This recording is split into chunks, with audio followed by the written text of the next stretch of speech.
Yeah. So, okay, we got a lot of people here. So maybe usually I kind of, do a little tap dance or something first while I wait for more people to come. But, there's a lot of you here, so maybe I will get started. So, welcome again to your To Die for Light coaching. Oh, wait. Yeah, I have to look at the chat too. Oh, everybody's saying good morning to everyone. Yes. Feel free to use the chat. I'll put it over here so I can see. Um, Welcome to your To Die for Life group coaching.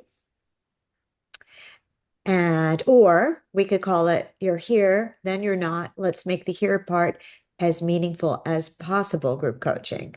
Because that's what I really want to do. That's the goal of this coaching. Now, our core value of the week was empathic love. And I called it, actually, it's sort of funny. I called it empathic love because I needed an E word, but I wanted love because I have my favorite core values go from A to G. Uh, and A was just in case you forgot, because these are my favorite seven. Authentic is A, B is brave, C is curious, D is discerning, E is empathic love, F is fun, and G is gratitude. And I think that those seven are like regret resistant sealers for your life if you think about those. But use whichever ones are good for you. Could be strong, it could be creative, it could be, persistent. So these are just mine. And in fact, since A is for authentic, I want you to be authentic about which you choose. But I chose empathic love because I want to get love on there. And the more I thought about it, the more I thought, empathic love, yes, it's like a little different. And it's more about like really being aware of where the other person is coming from. And that's what creates, I think, true intimacy. So I put it up, granted, I did put it up a little bit late in the week, but Megan wrote, love this raising up of empathy. And Megan, do you want to share a little bit about what this means for you, empathic love, what that brings up for you? Yeah, well, I also have very, very in our recent moment that we're having here, I've come across like pushback to empathy. Like, there is a narrative, and I think it comes from like just a pushback as opposed to an actually grounded, like there's a lot of science around empathy, right? There's a lot that we understand that how coming into a place of empathy can, it's like mindfulness practice or compassion. It's like good for our immune system. It's good for how we relate with others. It changes our chemistry. It's Yeah, good. It's good yeah. medicine. And so I really just like that you were bringing it up because there is this narrative creeping in out there around like empathy makes you a weaker human. And, and I think it comes from I think that pushback comes from a very sort of juvenile place. So I don't want to give it too much energy. And I just love that you were Yes. spotlighting it because it is so important. And I also like there are so many different types of love. Mm, And I feel that there can sometimes be a little bit of a fixation on the romantic love, which is actually a very narrow slice of the pie, yes, my yes. humble opinion. Agree. And just to the more we can acknowledge these different ways of this experience that we call love, and how multifaceted it is, and this quality of empathetic love is something I think accessible, and there's something safe about it too. It's not like falling in love or Mm, there's it's you can stay very um with yourself and in a safe boundary even and feel total empathetic love for mm. another person or people's or you know Really true. I mean, it was a happy accident that I worded it that way, but I did think love might be conceived more as like romantic love. It's interesting because even in my Prince Harming Syndrome book, I said the number one feeling when you're looking for love shouldn't be love, it should be safety. because I think people pick partners like, oh, it's love, but then they're toxic, they're narcissistic, they harm, like, so you want a partner who makes you feel safe, and a person who is empathic will make you feel safe. So that's really, that's, thank you for reminding me of that even. And it's something also I could take it and apply it to my son. I could apply it to my mother, like some of those even more complicated relationships, like Yeah. my mother, you know. So it's a good reminder of what the deepest love is, has the empathy in it versus the superficial fun love part. Yeah. Yeah. Thank you for you kind of made that more clear to me even. So thank you for that, Megan. I appreciate that. Right on. Does anybody want to talk a little bit about uh empathic love and how it showed up this week, or just their thoughts in general of even like how Megan shared about the difference? Oh, Lynn says, couldn't agree more with your comments, Megan. Yeah, really. That was very clearly expressed and beautifully expressed. Thank you, Megan. Does anybody want to talk about empathic love and either how it showed up this week? Oh, yes, Laura, go ahead. Yeah, for me, empathetic love is a little bit different, perhaps like you describe it, but it may be also the question of language, of course. I'm a born empath, so I can feel the less feelings with other people, and that's not really positive to me, especially with my mother, who was enormous in expression of needy love, emotions, and that kind of things.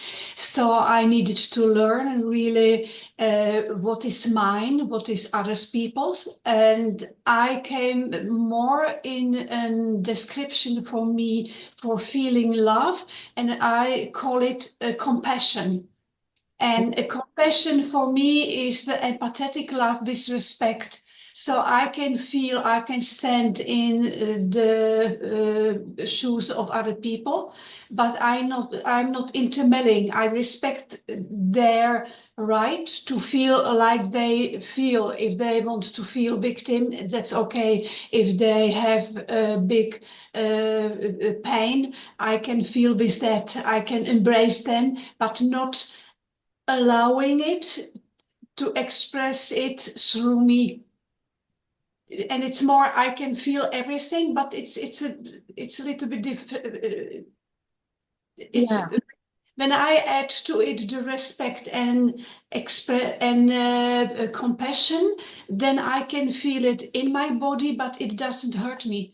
Yes. Doesn't Yes. overwhelm me, and even I could go into deep emotion of somebody else, but wouldn't hurt me. But if it would be only empathy, then I would be in bad mood afterwards. You Mm, see, yeah. that's That's good. I but like that you know, clarification. Yeah, because you don't want to absorb too much. yeah. Thank you for adding that. That's a good distinction. And in fact, PJ's agreeing with you. PJ has something in the chat. Uh, PJ, uh, why don't you share a little bit about what you're thinking about empathic love? Sure. At this moment in my life, I don't have a romantic partner relationship, and I'm okay with that. I enjoy my company. Uh-huh. But and I have a cat who likes to lie right along my chakras, down my chest, down my belly, and when I have enough presence of mind, put the Rack and phone down and quit playing the dopey game and just connect with this being who is purring on me and feel that purring and hear it, and it really does reset your nervous system. It takes you out of the fight or flight, Yeah. um, adrenaline rush, cortisol rush, stressy stuff, and brings you in peace. And honestly, that's what I want. Mm, I yeah, want the peace these that's days. true. That's Yeah, true. I agree with that. So, all you need is love and a cat. Thank you, Laura. That's great. And maybe a cup of tea. Yeah. Or coffee. Well, and I can go out and plant things and get dirt under my fingernails and sit by the pond and wonder if those are baby fish or if they're baby frogs swimming around the edges. And it's just being able to connect with something other Yeah, than yeah, is, yeah. yes. I agree with all of that. I think as you get older, you realize that a lot of happiness is this inner peace and inner contentment. It's not like loud and, and all of that. Yasmin says, Debbie is regretful that she has to miss this last session. Oh, thank you for sharing that, Yasmin.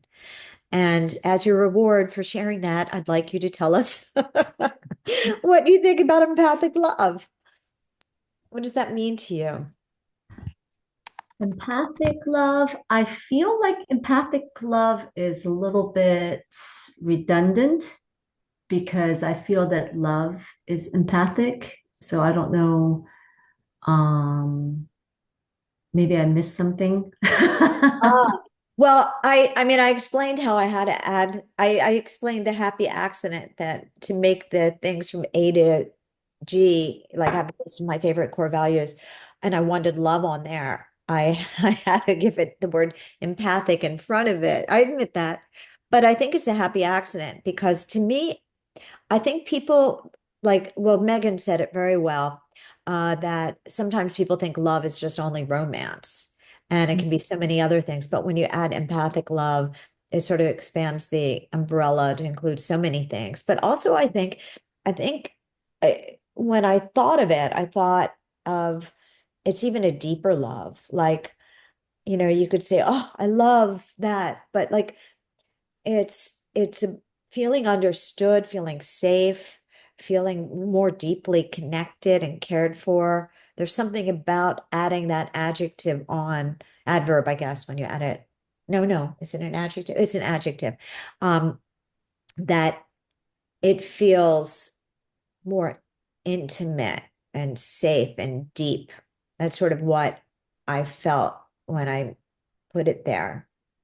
So, Yeah, I think that it is necessary when I'm thinking about it to use that adjective because people do use the word love so easily. yeah, And that's why I've said what I've thought about in the past more than a decade is that people always say that all you need is love or love will fix everything, all of that. And the world needs more love.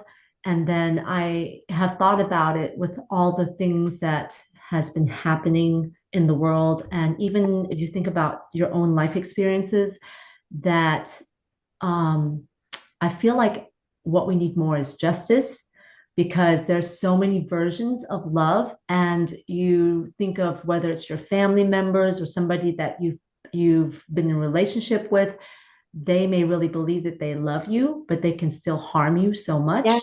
I And if there was justice in the world, then the people that are harmers would not be able to cause the damage to people that are loving. So it'll help us to have a container so that we can have the love spread more and not be um, just kind of like stifled or damaged. But anyways, I'm going on a tangent. So no, yeah, what I'm saying is that it's very my true. initial my Yeah. initial reaction is that when you say empathic love, I'm thinking that's the only love I understand. But then when as you're talking about, I'm thinking, yeah, we really need to have very specific descriptions of it because not everybody's going to think love and empathy is something that comes together. So yeah, I anyways, think that's where that. I mentioned earlier, before you popped on here that I think back to my Prince Harmings and that it felt like love, but the empathic love part was missing from their end to me. They were like narcissistic, kind of toxic, and if I had told myself at a younger age, now I'm just riffing on it. Uh, oh, I'm going to look for empathic love, a partner that, I might have not let those guys in, like I was looking for more back then, eros, that kind of love, like sexy, like the feeling of like something a Mhm. little more hotsy totsy, or I don't know what it is, but so it's just a reminder that maybe it's just a reminder. It's like almost like saying, since it is similar to love or the good love, or actually, could you be saying the good love, the good version of love? You could even word it like that. I mean, the good version of love, or you know how you repeat a word twice, like the love kind of love, like, Mhm. because I think love has been dirtied up a little. A lot of things are done in the name of love that aren't love. Mhm. So maybe that's kind of where it is. PG says it's called falling in love for a reason. Yes, yes. So, anybody? Yes, Lynn, go ahead. Let me unmute here. I really wanted to kind of segue on something that Megan mentioned about love as romantic love as the focus and energy. It's a message that particularly resonates for me in working with women, a lot of women. Um, and I I think about how uh, fixated we are because of our cultural focus on love as romantic love as the answer to every dilemma, or life is not complete without romantic love, or it's all good that she's successful and whatever, but she doesn't have a partner. And I remember reading a book that really impacted me years ago called The Cinderella Complex. I remember that title. I don't. Yeah, Yeah. and it was basically the message is that men are just desserts, um, and not the meal.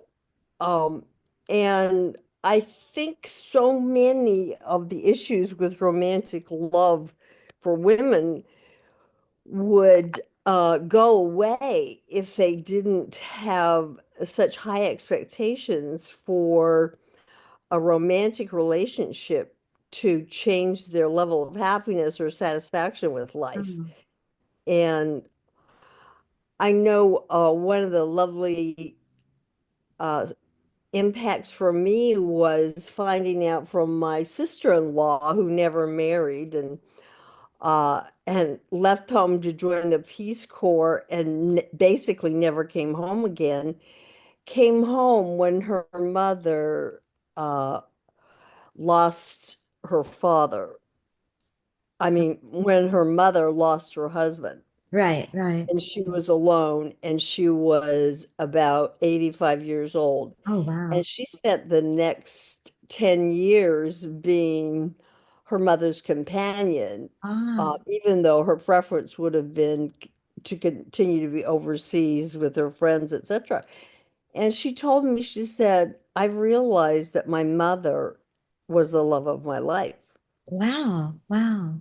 And I think we are so limited when we view love in such a romantic fashion. Mhm. I know my marriage wouldn't work if I didn't have incredible girlfriends. Mm. Um, so many other things are important besides romantic love. So I like the fact that you put a qualifier on love just because it has such a romantic connotation in our culture. Um, and I also think that at the at the essence of empathy for me is the desire and attempt to truly understand the world from the other's perspective, Mm. especially when there's a conflict, whether it's a family member in a romantic relationship or a girlfriend. And I know I feel understood when someone has taken the time to qualify my words, kind of say them back to me and make sure they really grasp what it is that I'm saying. And when I talk to um, people that I work with who are working with family members who are disenfranchised because of religion, um, the that is the single most important skill, is having conversations, teaching them how to have conversations about where just the very fact that these opposing individuals, family members, can get to the point where they can repeat back what the other is saying and hold the space for that opinion that's different than theirs, absolutely reduces the tension and allows space for a relationship to be available in a situation where there wasn't one before. I love that. And it's very true. A couple of thoughts are popping in about that is that the thing that kills relationships, according to John Gottman, is contempt. And then I thought, as you said that, I thought, is empathy the opposite of contempt, or is empathy the cure for contempt? Like, so that popped into my mind, I and like that. yeah. And my son, who is 14 and thereby has many ups and downs and sideways and, curveballs thrown.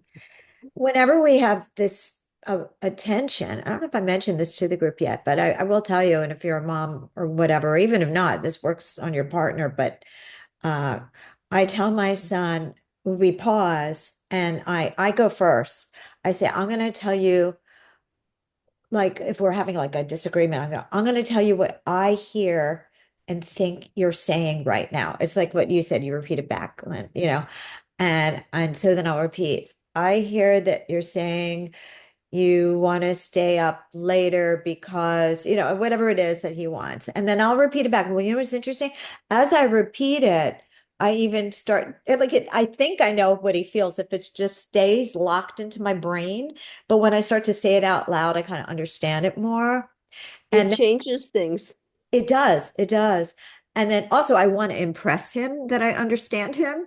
So I actually have to reach harder, like, because I'm like, oh, wait, he's not going to like if I only say that, So now that I'm analyzing it, why I go deeper is because I want to show him I know how you feel, So I have to rise up a little And more. that effort And translates. yes, yes. And then he does the same for me. He says, okay, and this is how you feel that I should go to bed, whatever the problem is, and it's really helped us, So Do I you think, guys actually correct each other if you're like, no, that's not how I feel, or yeah, something yeah, like no, that? we're very transparent with Oh, each you other. do? Oh, Yeah, that's nice. he will totally go, no, that I knew you wouldn't understand. And then he'll try to say, and it helps. Like Yeah, correct. yeah, That's yeah. good. We'll That both, helps. That's a good Sharon, did communication. I hear you say that you also s- are out loud about what you fear the other person is saying? oh, no, I said feel, but Oh, I did say feel, but I mean, that's another way to do it. I could say this is what exactly. I fear. I think that's very an interesting point, because I think there is lost in translation a lot of times.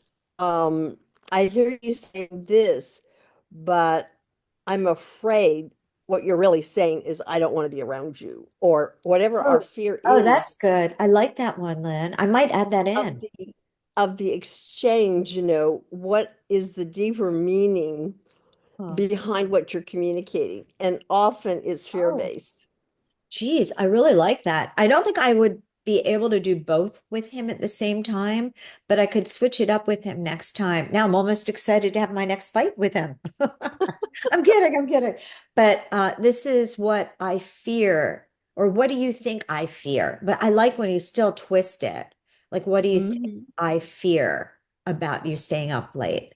That's like good. I like that. Or whatever his conflict is. What do you think I fear about Or you? even volunteering what you fear about what he's saying to Or I you. just say it. I just say it. This is what I fear. What do you fear? I'm going to play around with that because fear is it. Like, you're right. Like, Well, so often with parenting, it is behind our anger, it's fear. We're afraid they're not going to be safe, or Yeah, happy or whatever. I like that one. I'm going to do that one next. I'll let you know how it goes. That's a good one, you know. I mean, I could do that with him. I don't think my partner Howard would do this with me. He's like a little more I don't know if he would. I'll see if he would. I do have this weird thing with him though. Whenever he's doing something that I feel is like slightly like a joke that doesn't land funny, it just lands, weird, or he says something, I say, I'm going off on a tangent, but I'll finish it up real quickly. I go quack, quack. Like when he says something or does something I don't like, because I don't need a long explanation. At this point, we've been together like 15 years. I just go quack, quack, like if he does something or says something. And then I leave it to him to figure it out. Like here's the quack, quack. And then he figures it out. And that's our system. It's very strange. But then I don't have to get into the long I feel like he knows. So anyway, that's my own little thing that I do.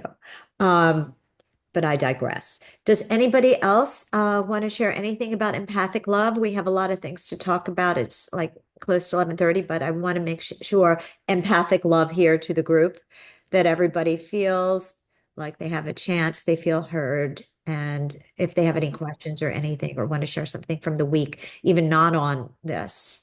Laura says, I like this is what I fear. What do you fear? I like that too. Thank you, Lynn. I love it, actually. I really do. Because especially with as parenting, there's a lot of fear in there. Does anybody else want to share something during this time? Yes, Yasmin. One thing when you had said that I guess, what we're focusing on this week was empathic love, I was thinking about, again, how we need to kind of have that love for ourselves. Yes. That it's so easy for us as women, especially, to just be very empathetic. I mean, we're wired that way. We have children, so it's kind of like a survival thing for our species, and it's just natural for us. But it's not natural for us to have that for ourselves a lot of times, and that's why we end up being with people who don't have empathic love. Yes, it's So true. It's the mirror. Yeah. yeah, but we Yeah, that's a good reminder. That's a really good reminder. Yeah. Yeah.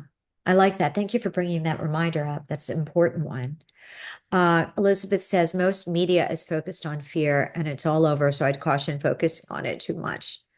True, but I think it works in the parent-child thing very well because usually I want him to do something because I fear something happening. So for parent-child thing, I think but I agree with you about fear-mongering and all of that. Yeah, like the language of it, but Yeah. yeah, like parenting of like focusing on the positive, like you can like saying this is the fear or something or mentioning it so he understands, but not like let's focus on our fears. Let's share our fears, right? As I don't opposed to even like know if I would like even I could even just frame it that way.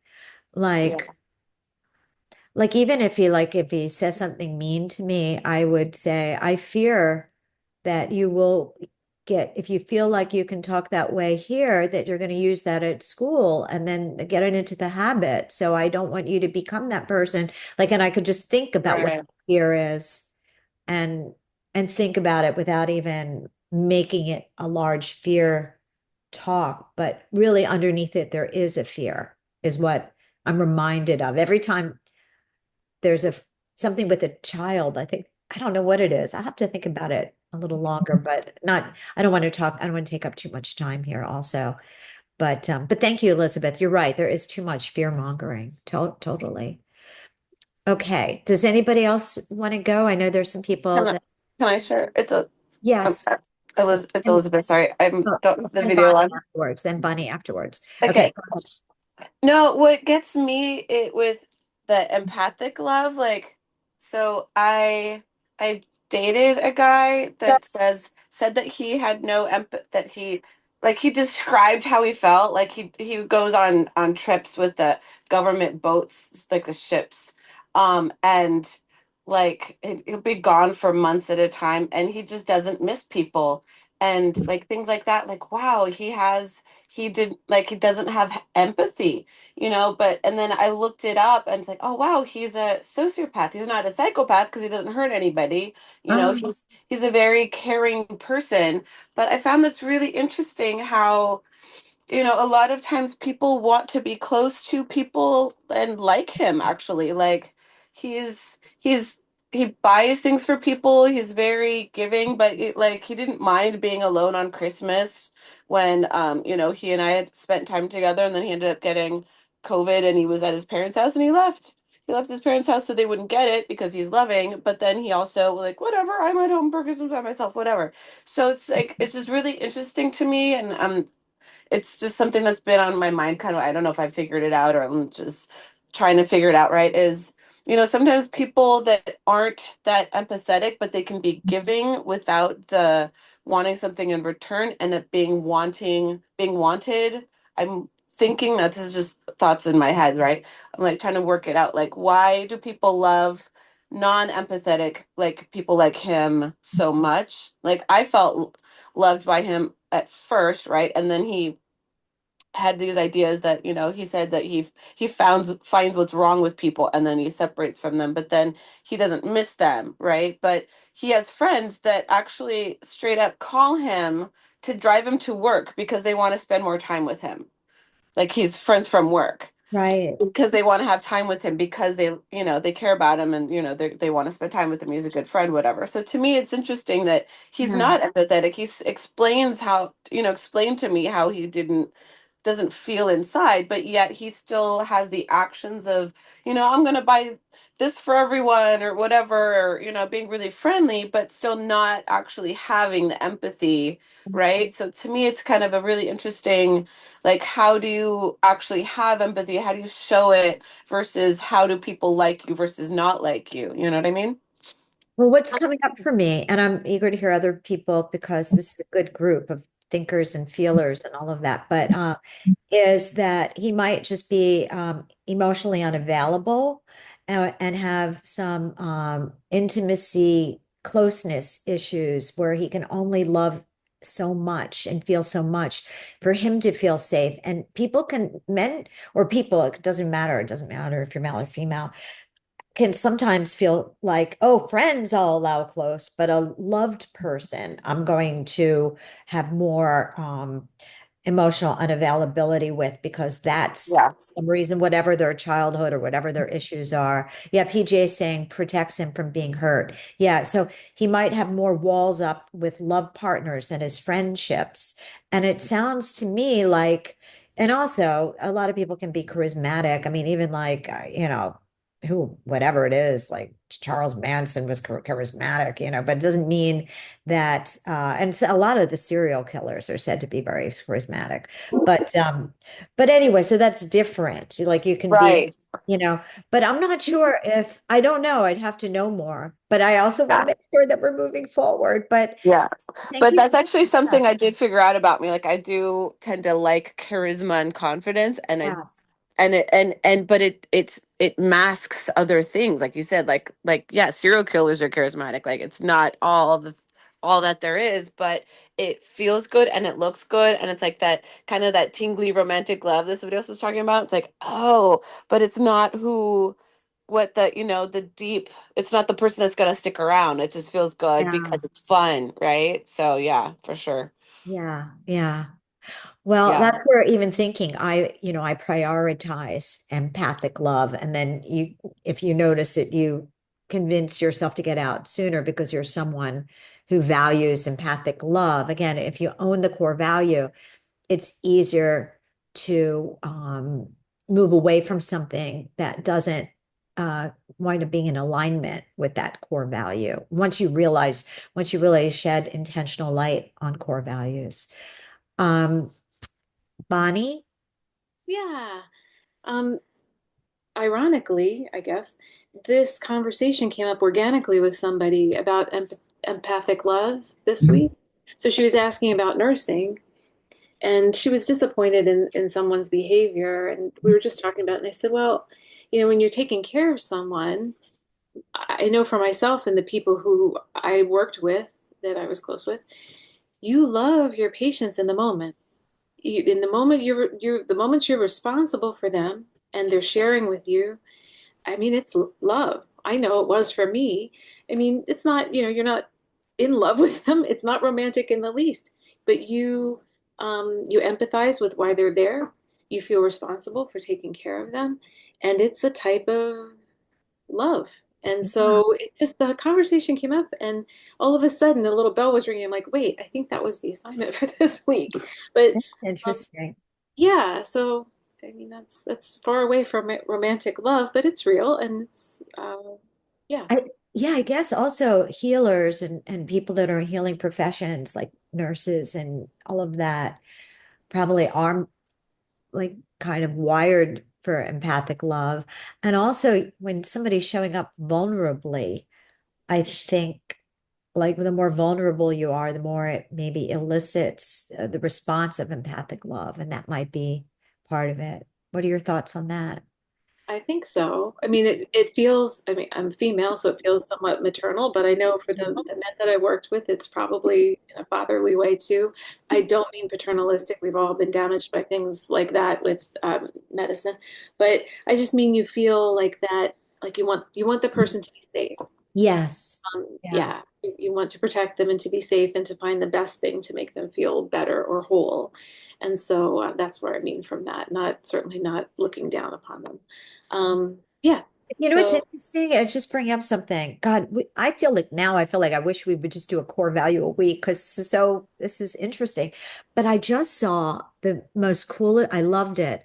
The TV series Dying for Sex. It's a little bit spicy, but it was so good and funny and deep and poignant. But the woman has cancer and her doctor keeps coming in and being very formal.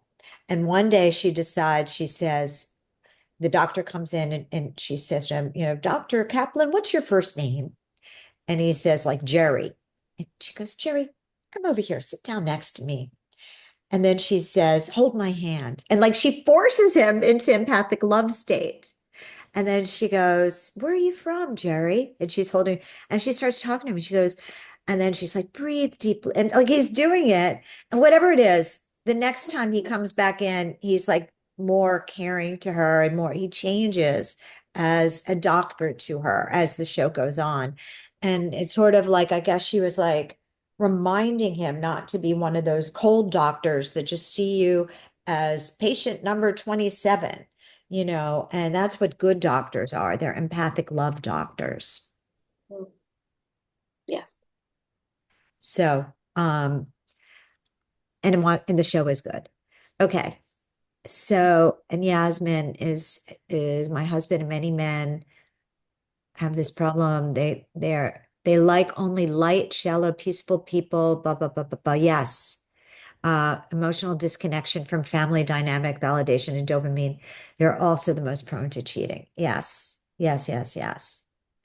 And they can be love addicts and still have that. So they can come on strong with the giving and the generosity, but it's like all the love bombing and stuff like that also.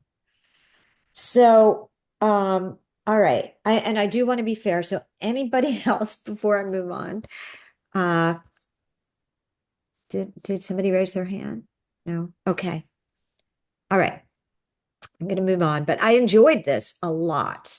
And I love you guys. I love hearing how you think, and I agree with everything. I love it. I love conversations like this. So next up, I want to talk to you about negative dominant narratives and seeing the patterns in your life. So last week, I shared this story as an example of a negative dominant narrative that I saw this scribbled on a bathroom wall. Somebody wrote, Lynn plus men who don't love her. And at the time, I kind of laughed, because I felt Lynn's pain because I used to have a lot of bad patterns in love, which I've since thankfully broken. And I had this urge to write something underneath her scribble. Lynn plus men who are just stand-ins for unresolved issues from her past. Because Lynn had her Lynn and men who don't love her is an example of a negative dominant narrative. So I wanted to remind Lynn that she needed to own her lessons in her bad love pattern in order to disown her bad love pattern, that the universe just hadn't like plucked her out to torture her. It was her negative dominant belief, her negative dominant narrative. So this is what she wrote. And we repeat what we don't repair. And the more she thinks that, the more it happens. So she was on repeat for a non-repaired issue because Lynn was not breaking any new romance ground because she was digging that same hole deeper and deeper and deeper.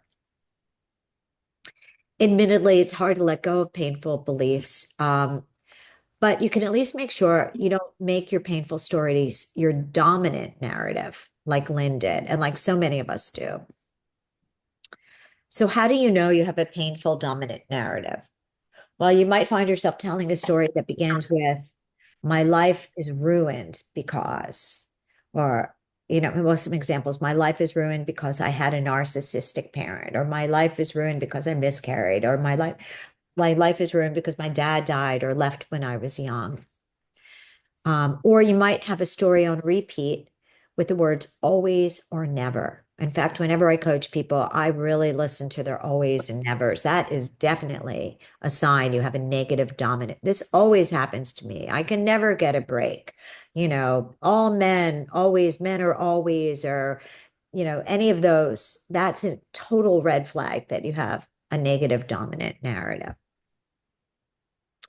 So I also want you to know, speaking about empathic love, that yes, I understand that many of your negative dominant narratives are truly terrible things that have happened to you, traumas even, and your feelings and pain and heartache about your past pain are completely valid, exceptionally valid. But when you make a painful story your dominant narrative of your life, instead of just a part of your life, you wind up keeping yourself stuck in a repetitive pain loop, and this can lead to further struggles. Alexa, stop. Alexa, stop. Ugh, Alexa. Okay. Think of it like this. You wouldn't let someone who's feeling road rage drive your car, right? So why let old pains steer your life? Instead, you must acknowledge your painful feelings, learn and grow from them, but then gently and firmly guide them to the back seat so you can take the wheel of your life. You must start challenging the I'm just a person who sucks at life or sucks at love or sucks at this, and find evidence that you don't entirely suck. So know this now. When you stop telling your story as if it is a sad one, eventually it will stop being a sad one. So, somebody has their microphone on, so just watch that. So I'm going to show you how to do something called life review therapy. So we're going to help you to see that you are not the unfortunate series of events and traumas that you've faced. You're not your failed tests, the broken relationships, the lost opportunities. Maybe you played a role in some of your challenges. Maybe you didn't. Either way, you should not define your life by a painful, dominant narrative. So this upcoming process I'm going to share with you, you're going to review your life, note the patterns, spot the lessons, appreciate the good stuff, and do some forgiveness. And if you're eye rolling at the word forgiveness, please stop. I'm going to encourage you to give it a try. It's essential and it's time. So to let you know why forgiveness is so important, I want to tell you about Siddhartha. I'm probably going to mangle his name, Mukherjee. He's a Pulitzer Prize winning author and an oncologist who spends his days in cancer wards hearing people's final words at their final moments. And he reports that every person that he's met in this moment of transition wanted to make what he calls 4 offerings. I want to tell you that I love you. I want to tell you that I forgive you. Would you tell me that you love me? Would you give me your forgiveness? So forgiveness plays a large role on your deathbed. So he said that those final moments, people are scrambling to make things right. They're seeking forgiveness or asking for it, eager to feel love and peace in their hearts. But I believe that we shouldn't wait till our deathbeds to scramble for that, to free our hearts from anger, regret, shame, and guilt. Instead, we should live our lives now with this deathbed clarity that that is important to you. There's like that deathbed clarity. Oh my gosh, I really do love you. I really do value forgiveness. So live that way now. Forgiveness is an act of self-care. It's like saying, I don't need this subplot of anger and resentment in my story anymore. I'm going for a happier storyline. Unfortunately, in order to heal the pain of your past, you must dig around in the muck of your life to gain the insights and reframe your story. And that's where life review therapy comes in. The process is like hitting rewind on a movie to understand the plot better. And it revolves reflecting on your life and finding purpose and meaning in your pain so you can achieve a sense of closure.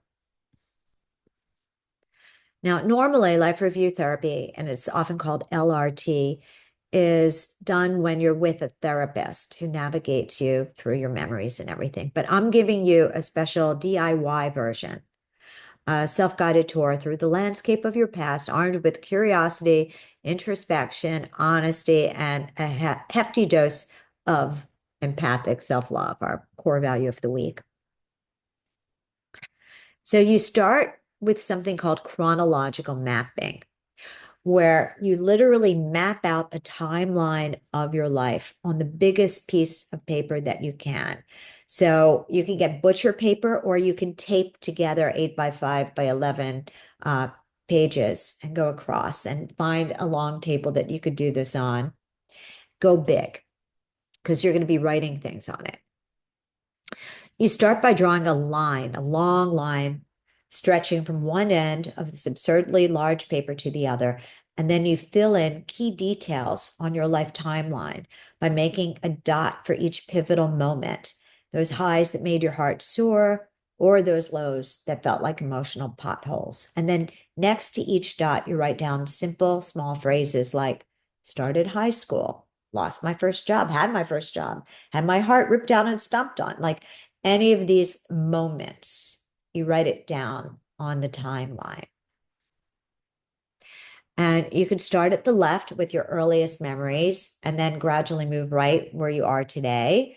Or you don't have to be linear. You could just do whatever pops into your mind and pop it down there, the things that come up first.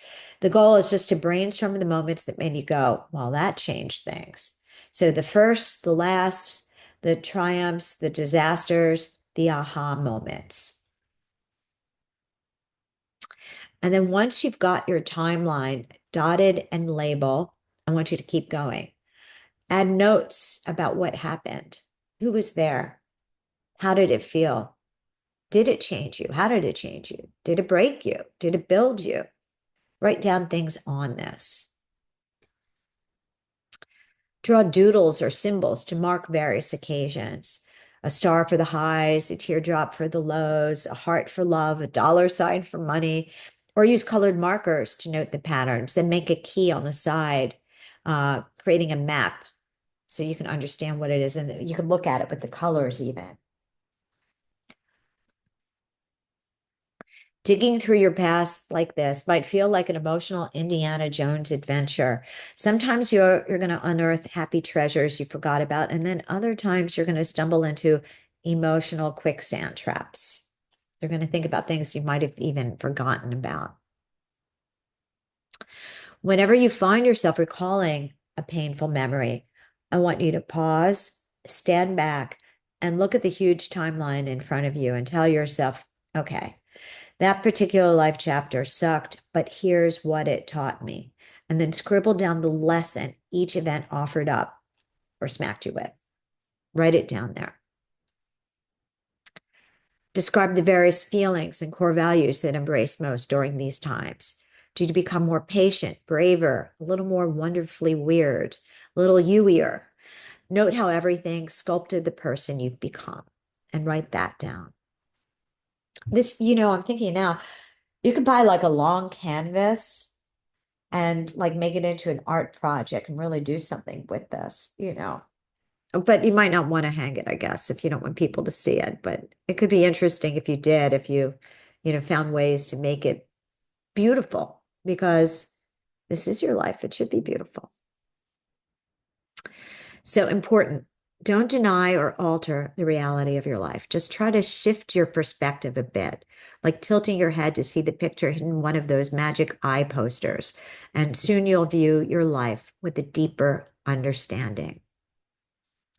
This exercise doesn't mean you'll suddenly see every terrible thing as a hidden blessing. Life's not that simple. You can't always find a silver lining in every cloud, but you can recognize that the sun is as much a part of your life's landscape as the clouds. Your goal is to stop allowing a painful dominant narrative from your past to hijack your present. So things to ponder as you do your chronological mapping. What are the recurring themes or patterns in my life, and why might I have developed them? So that might inspire you to put a dot somewhere in your childhood that you might remember, oh yes, this happened. And then you write that down. What lessons have I learned from mistakes, obstacles, pain, challenges, traumas? In what ways have I grown or changed over the years? Like you could see as the line goes on, it stopped happening, and be proud of that. See that. What unresolved issues still linger that I need to address? Are there apologies I need to make or accept from others? What would I have done differently knowing what I know now? Just think about that. Oh, Debbie's here. Other methods to try. Oh, wait, and there's a comment in here. IKEA has those paper rolls for kids. Yasmin, thank you. That's great. You're right. When Ari was younger, they even made tables like that where you roll it out. That's great. Thank you, Yasmin. That's perfect. So other methods to try: rename the painful times in your life as the gift or the assignment. Write down those words on your chronological map. Then dig through your challenges and try to find the hidden gift of insight or the buried gift of inner strength, or be on the lookout for that time-delayed assignment of wisdom or that camouflaged assignment of self-respect. Core values, core values. You can also rename your challenging events as the bridge or the zigzag. Then look at your chronological map and explore how your tough times wound up leading you to better places you might not have otherwise reached. Did a heartbreak zigzag you into a better relationship? Did getting fired build a bridge to a more right for you job? Life review therapy will help you view life with what I call panoramic vision.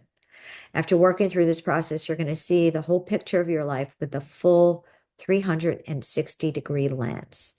You'll stop viewing yourself as a perpetual victim of bad luck or poor decisions, and instead you'll become the proactive protagonist of your story, someone who learned, healed, grew, and most importantly, kept going. After you're done, you're still not done.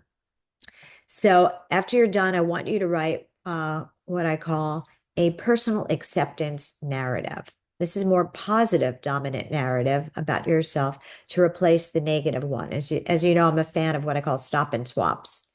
So you have to replace it with a positive dominant narrative.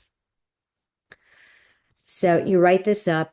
You describe yourself as the hero of your story, someone who went through ups and downs, made mistakes, learned from them, faced challenges, overcame them, fell sometimes, but always got up stronger.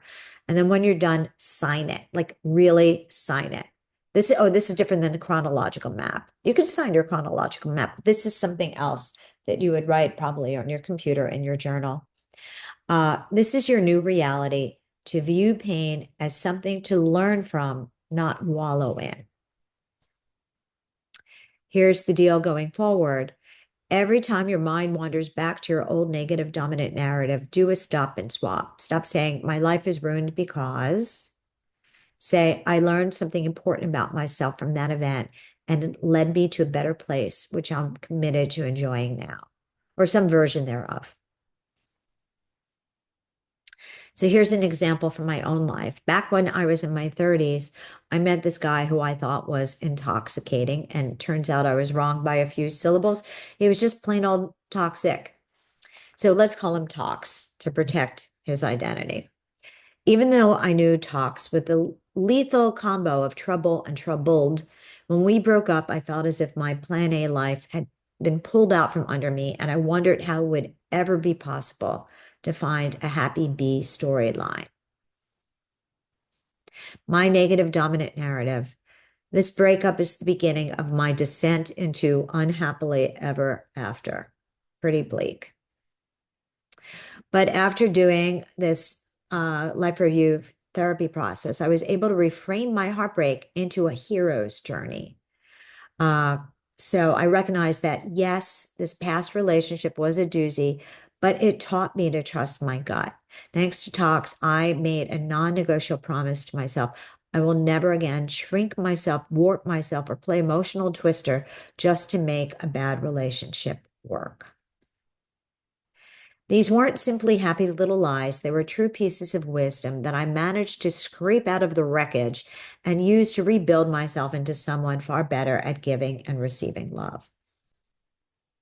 In fact, thanks to that painful breakup, I didn't just become a better partner, I became a better everything, a better friend, mom, daughter, colleague, human being. So yeah, talk sucked, but oddly enough, I owe him a thank you card for making me better.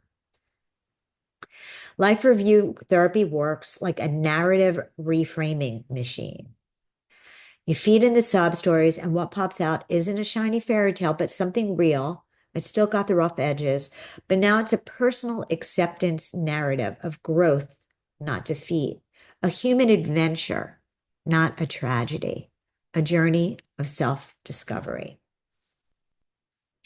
In my case, I stopped telling myself this breakup's a redirection towards unhappily ever after love. And I swapped in the personal acceptance narrative of I didn't lose love. I lost a bad habit.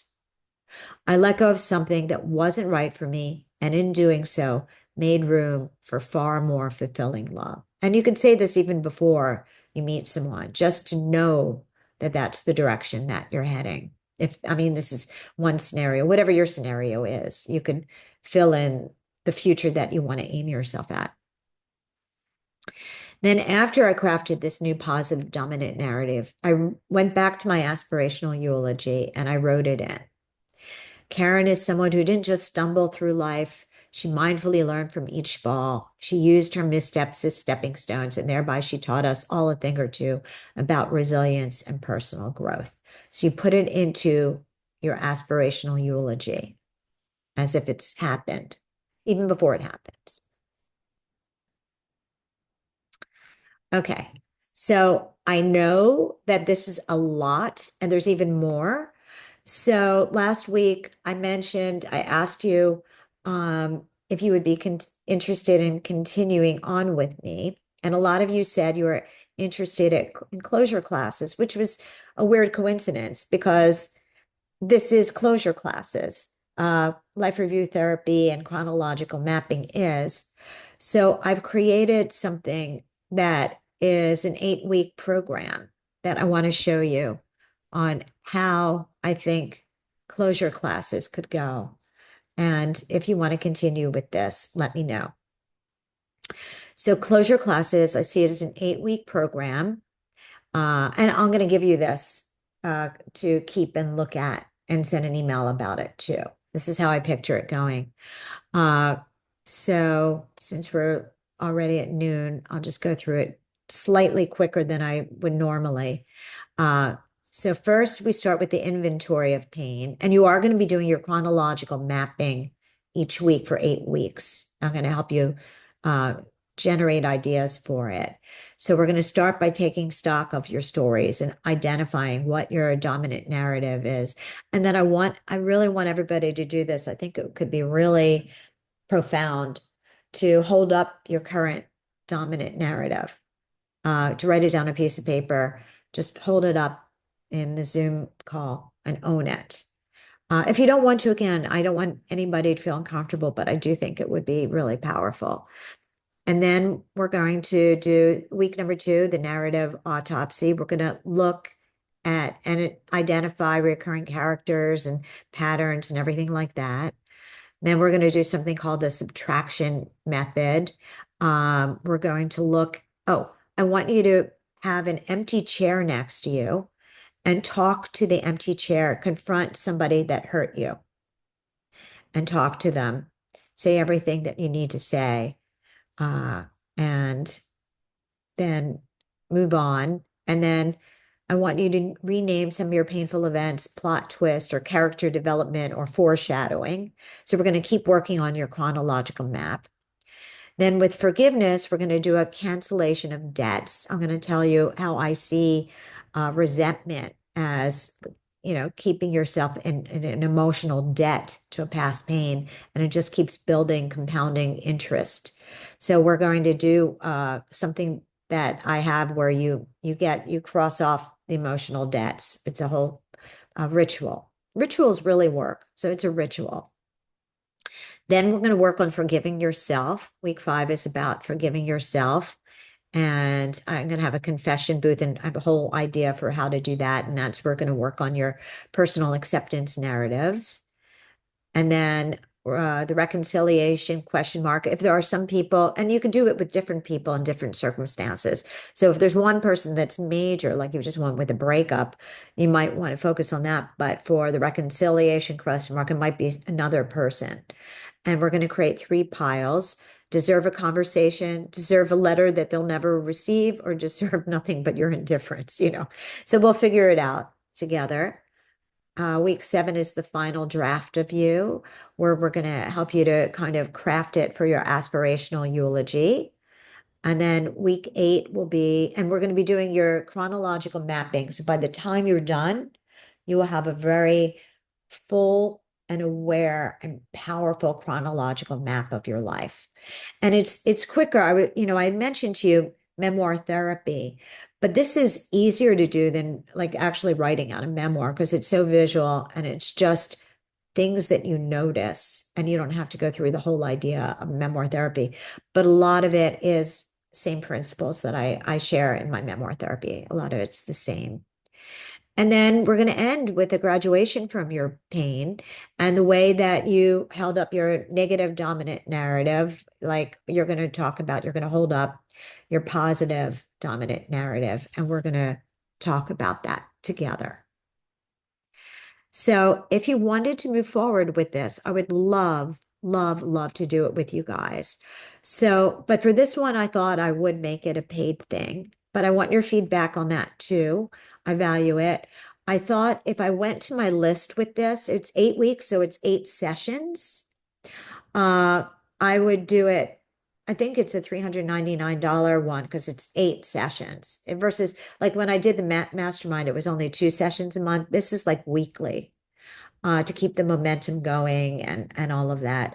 So I thought I would do it for 50% off. So it would be $199 total, or $99 a month, which you divide that by 4, it's $25 a session, which is very reasonable considering. And so I wanted to get your feedback on this and see who here, Yasmin says, sounds amazing. Who here this sounds interesting and exciting for, and any feedback that you might have on it, including the price, including that, to have a conversation. What are you guys thinking about this? Bonnie, what do you think? You would do it? You would do it? Does anybody, PJ says she'll do it. So what I thought I would do actually was, because this group is so tight. Yeah, Yasmin said, I think it's fair and manageable. I'm in. Okay, great. What I'd love to do, quite frankly, I'm kind of like protective of you people, is do it with you. And I want your permission if you want me to add in new people from outside, or just keep it this group. Does anybody have any feedback on that? All I would need was a certain amount of you to join. Megan, once a week is a lot for me right now. Twice a month. Okay, that's good feedback. Everybody, is twice a month good? And then I could stretch it out for more months and then have the payment be smaller. You just pay per month and for the 8 sessions. How many people would like it twice a month? That's good feedback. Thank you, Megan. Okay, everybody. All right. How do you feel about stretching it out over 4 months? I think that might be even more manageable. Does that sound good for you guys? Yeah? Okay. Lynn, are you saying yes? Yes. Okay. So then I would stretch it out. And for anybody also, wherever you are financially, I would divide that price by 4, which makes it even more manageable for you. And I'll probably offer some extras, something if you pay up front. It's like a season, Megan says. Yes, it is like a season. Okay. Thank you for that feedback. Thank you. And how do you feel about me inviting other people into the group from the list? I could set up a system to vet them if you want. I could have them fill out something. I don't think I have time to interview everybody, but I could maybe have them fill out something before I say yes, or I could vet them by Megan says she's good with newbies. Yasmin, if you're comfortable with them, I'm okay. I tend to have really good people in the group, like even for the mastermind, everybody that signed up, I wound up feeling really good about. So, okay, then I might offer it to the group.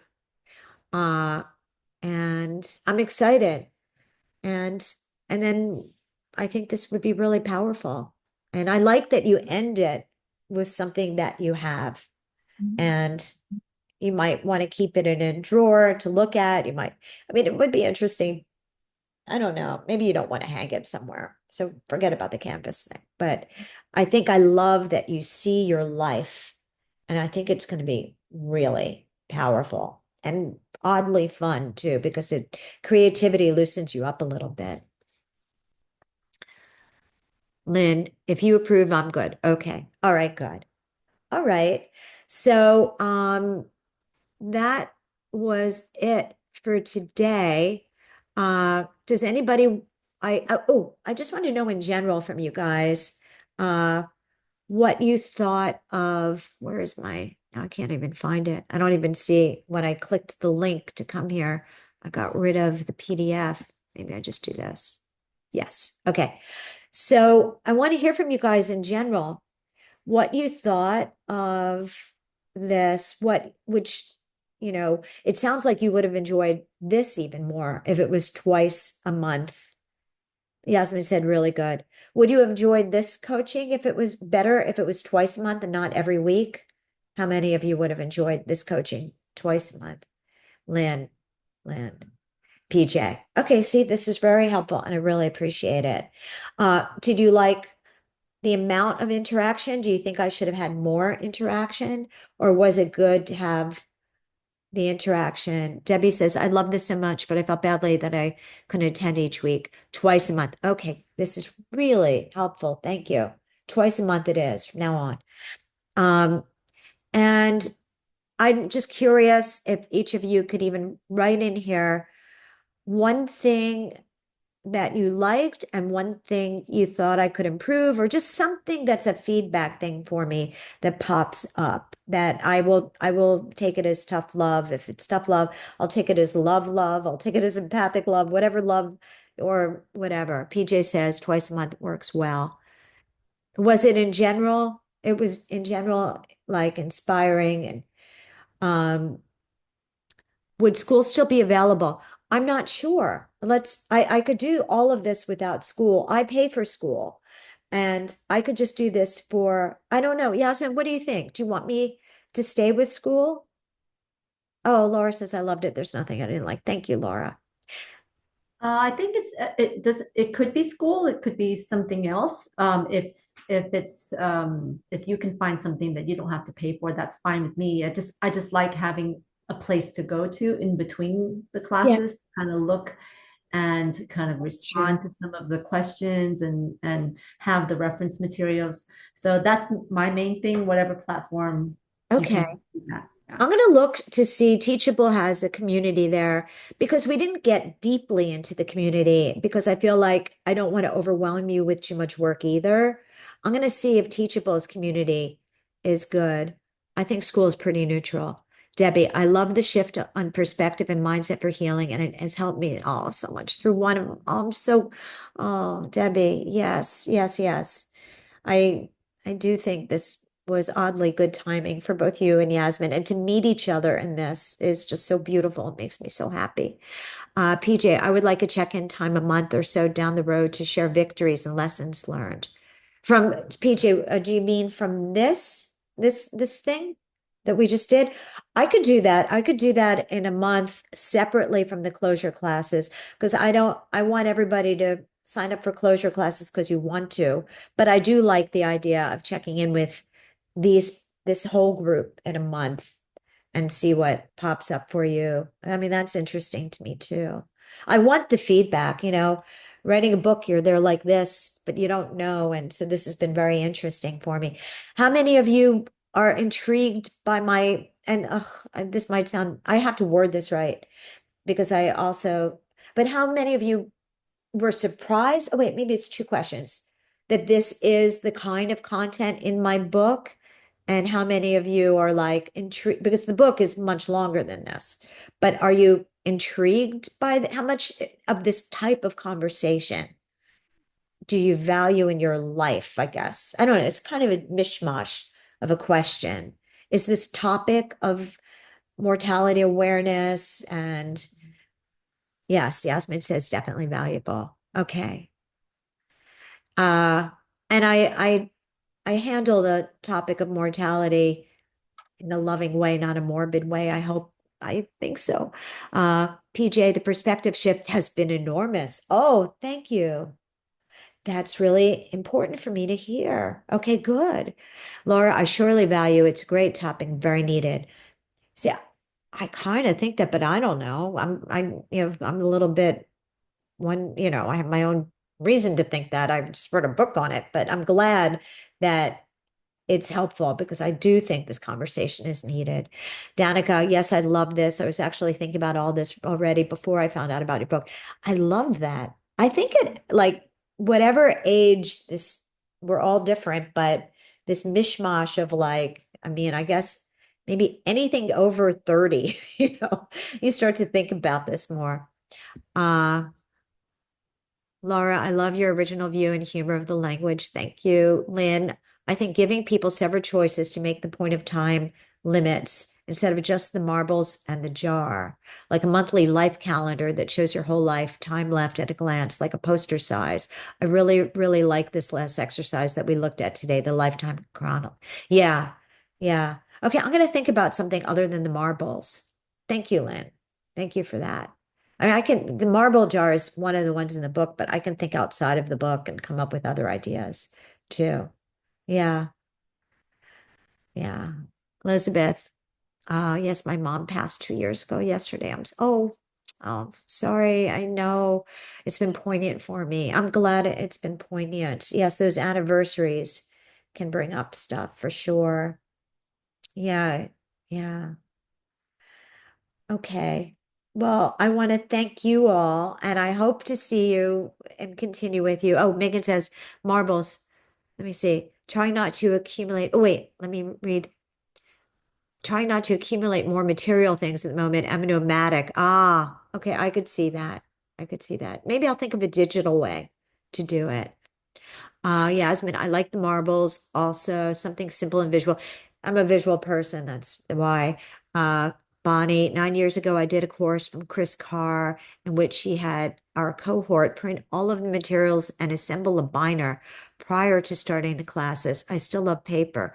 Oh, that's interesting. It was 9 years ago. Might be different now. I do have the PDFs. You could all print out the PDFs. How do you guys feel? I do like gifts like that. You know what? I would like to mail you but then here's Megan not wanting the material, but like mail you a coffee mug that said something like really funny and that I would like to send you guys. Like that would be cool. Yasmin, maybe you can create an app countdown like Digital Marbles. Yes, yes. Oh, I'll just mention this. I keep threatening to do this. An in-person retreat in New York with you guys. Elizabeth, yes. Yasmin, yes. right? Wouldn't that be fun? I would love to meet all you guys in person. Debbie, thank you for sharing so much with us. You inspire me, and I'm grateful for you every day. Thank you, Debbie. Debbie, I really sincerely mean this. Everybody here, I just like, oof, I love you guys. I want to hug you in person. And if I can't, I'll just, I just think, and I loved our talk today about empathic love. And it makes me think there's even a whole nother thing where every week I cover a different core value. I mean, there's at least 52 core values in this world that we could go through and just have like a philosophical, psychological conversation about. It's kind of interesting. Okay. And Laura says, thank you so much for everything. Well, thank you guys. I respect your time, and I'm going to let you all go, but please feel my empathic thank you. Oh, wait, somebody said something. Let me look. Yasmin, 52 core values, 1 a week for the year. Yes, but since people don't want to meet in person, now that I'm saying it, I mean, not in person, not in Zoom, it might be twice a month. I don't know how to do that. I'll have to think about that. So I'll think about that. That will come after closure classes, but this topic excites me. Core value for the month calendar. Ooh, PJ, that's a good idea. That's a good idea. Danica, thank you so much. Well, thank you guys. Thank you. And you can share if there's anything else you wanted to tell me. Thank you, Lynn. Thank you. Thank you so Oh, much, Karen. oh, thank you guys. Thank you. It was a little scary because, when you write a book, you don't know. And then you put parts of it out there and you're like, how will this land? So I'm so glad that this resonated with you guys. And it's been very valuable for me. And it's also given me an opportunity to get to know you more. And that means something to me because one of the things I learned after writing the book, which I knew up here, but now I know it here, is that meaningful relationships are like so much of what a meaningful life is. And getting to know you guys in a more meaningful way, I'm like even a little verklempt saying that, means the world to me. I'm like, really. And you're all such good people. And it's just great to be connected to you guys. And Sharmila, thank you. Good night. Oh, good night. Yes, different time zone. PJ, so honored to be among such thoughtful and high-powered women. Yes, this is a really good group. Really good group. Okay. All right. Enough. Enough. I'm getting mushy. I'll put this up inside school. I'll definitely think about everything you shared, and then I'll send out something about the closure classes. And I just thank you from my heart. Thank you.